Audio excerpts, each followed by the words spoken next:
Welcome to my YouTube channel. हाँ जी बच्चों, आज जो मैं आपको करवाने जा रही हूँ बेटे क्लास 10th का सैम्पल पेपर अभी सीबीएसई ने रिलीज़ किया 2025-26 के लिए।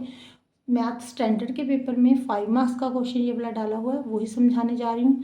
क्वेश्चन की स्टेटमेंट को अच्छे से समझना। पहले अगर आपने को क्वेश्चन की स्टेटमेंट बेटे अच्छे से समझ में आ जाए ना तो इक्वेशन अच्छे से बन जाती है, फिर कोई प्रॉब्लम नहीं आती। क्वेश्चन क्या है देखो, यहाँ पे numerator of fraction is 3 less than it's denominator. जो बेटे फ्रैक्शन है ना उसका जो न्यूमिनेटर है ना वो डिनोमिनेटर से 3 लेस है। इसका मतलब क्या है, यहाँ पे मैं मानकर चल रही हूँ बेटे फ्रैक्शन एक्स बाय वाई है, ठीक है जी। ये न्यूमिनेटर है, ये डिनोमिनेटर है।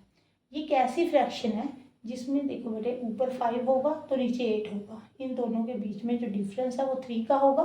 मीन्स जो न्यूमिनेटर है वो डिनोमिनेटर से कितना कम है, 3। अगर यहाँ पे 2 होगा नीचे 5 होगा। यहाँ पे देखो न्यूमिनेटर डिनोमिनेटर से कितना कम है, 3। ठीक है, ऐसे ऐसे कोई न्यूमिनेटर डिनोमिनेटर है जिसमें ऊपर वाला जो नंबर है वो नीचे वाले से 3 कम है। समझ में आ गया आपको। अब देखो, अगर आपने इन दोनों का डिफरेंस लिखना है तो आप 8 - 5 = 3 ऐसे लिखोगे। 8 डिनोमिनेटर में है, यहाँ पे आपके पास डिनोमिनेटर में क्या है, y। तो आप y - x = 3 लिखोगे। यहाँ पे ये फर्स्ट इक्वेशन सेट होगी बेटे, ठीक है। यहाँ पे आपने x - y नहीं लिखना। अगर x - y लिखना है तो -3 आएगा बेटे। अगर 5 में से अगर आप 8 कट करोगे तो -3 नहीं आएगा, ठीक है। इस बात का ध्यान रखना। कई बार बच्चे यहाँ पे मिस्टेक कर देते हैं। आगे देखो next, if 2 is added to both of its numerator and denominator. अगर वो बोल रहे हैं अकॉर्डिंग टू गिवन कंडीशन, क्या बोला हुआ है कि अगर आप फ्रैक्शन में 2 दोनों तरफ ऐड करते हो, ऊपर भी नीचे भी, ठीक है जी, then sum of the new fraction and original fraction. देखो वो बोले अब ये नई फ्रैक्शन बन गई ना, इसका सम किसके साथ, जो पहले फ्रैक्शन थी उसके साथ। दोनों का जो सम है वो 29/20 है बेटे। समझ में आया आपको, ठीक है। ये आपकी सेकेंड इक्वेशन सेट होगी। अगर आपका इतना हो गया ना क्वेश्चन तो आप ये मानकर चलो आगे कोई प्रॉब्लम नहीं आएगी। आगे तो बेटे इजी होता है, बस आपको ना इक्वेशन सेट करने में थोड़ी सी प्रॉब्लम आती है। हाँ जी, नेक्स्ट देखो बेटे, यहाँ पे अगर आप इसको सॉल्व कर लो, ठीक है, बाद में वैल्यू पुट करना चाहते हो तो बाद में भी हो जाएगी, बट मैं तो यही बोल रही हूँ कि आप यहीं पे वैल्यू पुट कर लो बेटे। आप यहाँ पे x की वैल्यू पुट कर लो, यहाँ से x निकालो, y - 3 = x, ठीक है जी। x जो है वो y - 3 है, यहाँ पे पुट कर दो।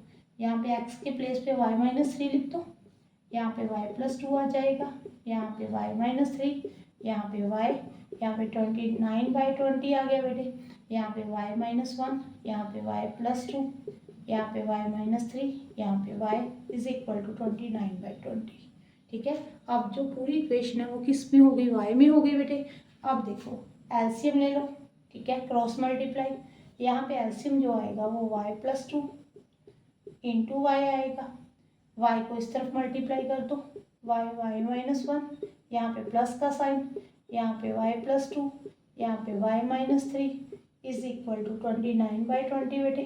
ओके, यहाँ पे y² आ गया बेटे, यहाँ पे -y, जब आपने ब्रैकेट ओपन करनी है तो यहाँ पे प्लस का साइन है तो y², यहाँ पे -3y + 2y -6, नीचे भी ब्रैकेट ओपन कर दो, y² + 2y = 29/20 आ गया बेटे। y² 2y² होता है, यहाँ पे 4 प्लस माइनस 2y, यहाँ पे -6 डिवाइड में नीचे y² + 2y = 29/20, ठीक है। आप क्रॉस मल्टीप्लाई 20 को 2y² - 2y -6 के साथ मल्टीप्लाई, और इस तरफ 29 को y² + 2y के साथ मल्टीप्लाई। यहाँ पे 40y² आ गया बेटे, यहाँ पे 40y, यहाँ पे 120, यहाँ पे 29y², यहाँ पे 29 2 से कितना होता है 58y, ठीक है जी। अब राइट हैंड साइड में जो भी इक्वेशन है उसको लेफ्ट हैंड साइड में ले आओ। इस तरफ करते हो बेटे।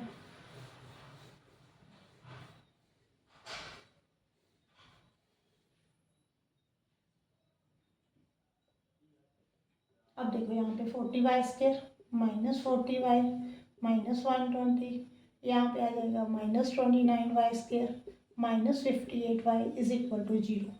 यहाँ पे बेटे इसमें से इसको कट करोगे 11y², ठीक है जी।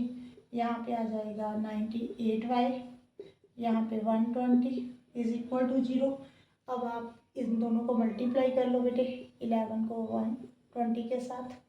यहाँ पे क्या आ जाएगा बेटे 132, पीछे एक ज़ीरो लगा दो। इसके फैक्टर्स बनाओ, मल्टीप्लाई करने पे ये आना चाहिए और ऐड और सब्ट्रैक्ट करने पे 98 आना चाहिए। ये कैसे आएगा बेटे, यहाँ पे देखो 11y² माइनस 110y, यहाँ पे प्लस 12।